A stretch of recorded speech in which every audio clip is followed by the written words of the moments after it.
કેમ છો બધા? જય શ્રી કૃષ્ણ, જય દ્વારકાધીશ ને હર હર મહાદેવ બધાને. જો નવા દિવસ ને નવા બ્લોગ સાથે મારી આજે શરૂઆત થઈ ગઈ છે, કારણ કે આટલા દિવસ મારા સાસુને હાથે પાટો હતો અને એકલા હાથે કામ કરવાનું હતું, એટલે એડજસ્ટ થતું નહોતું કે બ્લોગ બનાવી શકું.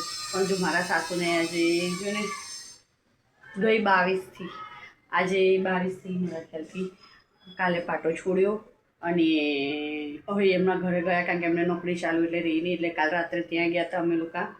અને આજે અમારે એક જગ્યાએ પ્રસંગમાં જવાનું છે, એ વિડીયો ચોક્કસ તો મારી જોડે શેર કરીશ, કારણ કે ત્યાં તો હું નહીં કંઈ વાતચીત કરી શકું, કારણ કે ત્યાં બહુ જ પબ્લિક હશે અને સાઉન્ડ બધા વાગતા હશે એના હિસાબથી. એટલે અત્યારે કહી દઉં છું, જઈશ ક્યાં શું કરવાની છે એ બધું હું તમને ધીમે ધીમે આગળ બ્લોગમાં જણાવતી રહીશ. જો તમારે નવા દિવસે નવા બ્લોગ સાથે કેવી શરૂઆત થઈ છે, જો મારે આવી થઈ છે બધું જ ઘરનું કામ પડ્યું છે, જો તમને બતાવું, કારણ કે ઓલરેડી આટલા દિવસથી મહેમાન આવતા જતા, રોજના કચરા પોતા વાસણ થોડું ઘણું થાય, શિવણ ના થાય, આ બધું જો પલંગમાં બંધ કપડાં પડ્યા છે, જોઈ લો સીવવાના કામ બી એટલા પડ્યા છે, બધું જ હજી કપડાં ધોવાના બાકી, કચરા પોતા બાકી, ખાલી નાયા ધોવાને ફ્રેશ થયા છે, ચા પાણી નાસ્તા કર્યા છે, આટલું જ કર્યું છે. હજી રસોઈની શરૂઆત બાકી છે, બધું જ બાકી છે. ધીમે ધીમે હવે મારી ગાડી પાટા ઉપર ચડશે, કારણ કે સીવવાનું એટલું બધું પડ્યું અને જેઠ મહિનો પણ ચાલુ થઈ ગયો. જેઠ પછી અષાઢ પછી પાછળ ચાલુ થઈ જાય, અષાઢ પછી પાછળ પહેલાં શ્રાવણ ચાલુ થાય, તો શ્રાવણ મહિનાથી તો આપણે ગુજરાતીઓના તહેવારો ચાલુ થાય છે, તો દિવાળી સુધી એક પછી એક તહેવારો ચાલુ રહેશે. આવું બધું ચાલે છે અને મારે હવે લોટ પડશે સીવવાનો, એકલાથી પહોંચી બી નહીં વળવું અને આવું બધું રહેવાનું છે. કંઈ નહીં, ચલો ફરી મળું, ફરી આગળ હું શું કરું છું તમને ચોક્કસ બ્લોગમાં જણાવીશ, કારણ કે જે રસોઈ બાકી છે, જે રસોડું પણ બાકી છે. હું તો એમ જ કહું છું, મારે એકલાથે કરવાનું, મારે ઘરમાં કામ તો પડ્યું જ હોય છે, ધીમે ધીમે કરતી રહું. કારણ કે કાલે રાત્રે મેં મારા સાસુને મૂકવા ગયા હતા, ત્યાંથી મારા મામાજીને ત્યાં ગયા હતા, તો રાત્રે મેં 1:30-2 વાગ્યા હતી.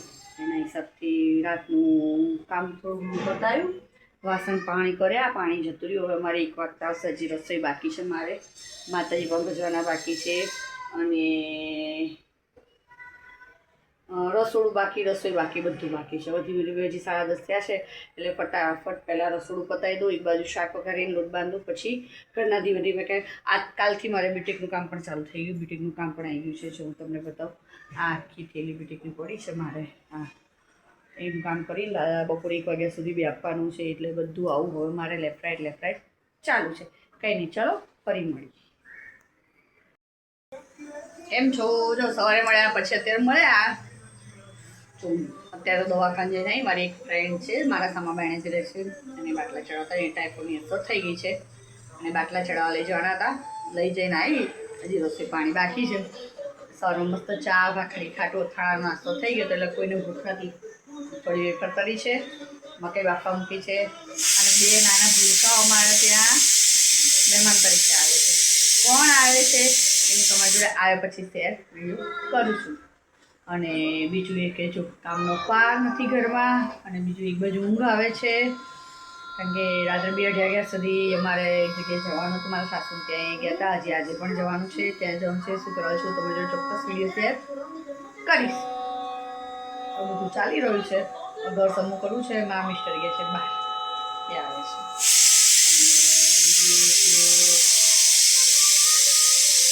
હા, 1 વાગે પૂછ્યો છે અને ઊંઘ એવી ચડી છે, બધું પાણી એમ નથી, બધું ભેગું થયું છે, સીટી વાગવા મળી, એ બધું ચાલી રહ્યું છે. કંઈ નહીં, ચલો ફરી મળીએ.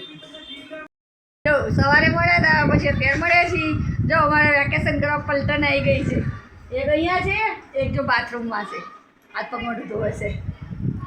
હજી એક ડાયમંડ કાલ આવવાનું છે, એક કાલ, હા કાલ આવવાનું છે, હજી એક નંગ કાલે આવવાનું છે. એટલે જો ભણ્યા આવી ગયા વેકેશન કરવા, હવે મામાના ઘેર કંઈ બાકી મૂકે આ નહીં, ખેર્યા નહીં, જો એટલે અમે કેરીનું બોક્સ લઈ આવ્યા છીએ. જો ગીર મેંગો હવે લાયા તો કેવી નીકળે કેવી નહીં એ ખબર નથી અમને, પણ કેરીનું બોક્સ લાયા. એક વાર લાઈન ખાઈ લીધું, હવે બીજી વારનું આવી છે. હવે આમાં કેવી કેરીઓ નીકળે છે એ ખબર નથી. હવે બોક્સ ખોલ્યું, જો બતાવું તમને હું.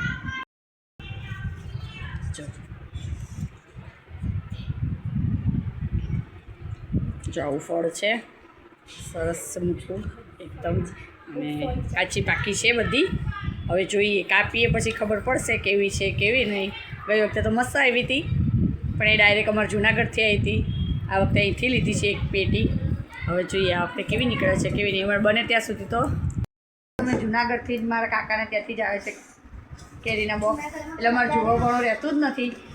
એટલે અને આ વખતે બહારથી લીધી છે, એકવાર આવી પણ વહેલી ખલાસ થઈ ગઈ, વહેલી ખલાસ થઈ ગઈ. અને પણ તે હવે મોડું આવ્યું, એટલે આજે રોટલીનો રસ ખાવાની ઈચ્છા થઈ છે એમ લોકોને, એટલે મેં તો લાઈક કેરીનું બોક્સ લઈ આવ્યા. હવે પાકી પછી કાઢીને રસ બનાવીએ, પછી રોટલી મસ્ત બટેકાનું શાક અને કેરીનો રસ, એટલે બધા ખાવાની મોજ માણવા. તમારે જમવું હોય રસ રોટલી તો બધાને મોસ્ટ વેલકમ છે, આવી જજો 8 વાગતા. કંઈ નહીં, ચલો ફરી મળીએ. કેમ છો? જમી કરી પરવારી ગયા. જમી કરીને જો હવે આ ટાબરિયાને ગાર્ડનમાં જો છો, મેં ગાર્ડનમાં લઈ જઈશે. ચલો આગળ તમને વિડીયો શેર કરું. જો અમે શું ખાધું, બટેકાનું શાક, રોટલી, રસ ને ખીચડી બધું ખાઈને ફ્રી થઈ ગયા. કામ પતી ગયું, કચરા પોતા વાસણ બધું પતી ગયું. હવે ગાર્ડનમાં જવાની તૈયારી કરીએ છીએ. કંઈ નહીં, ચલો ફરી ગાર્ડનમાં જઈને મળીએ. જો અમે ગાર્ડનમાં જઈએ છીએ અમારા ટાબરિયાને લઈને. જો ગાર્ડનની મોજમાં. કેમ છો? જો અમે જમી કરીને ફરી ગાર્ડનમાં આંટો મારવા જઈ રહ્યા છીએ.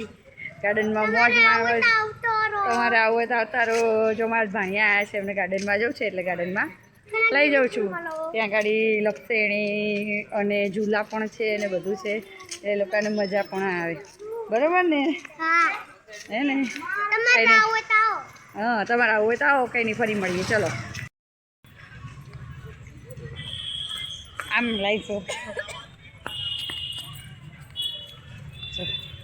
વાકૃતિબેન ગાર્ડનમાં આવ્યા છે હિંચકા ખાવા, લપસેણી ખાવા.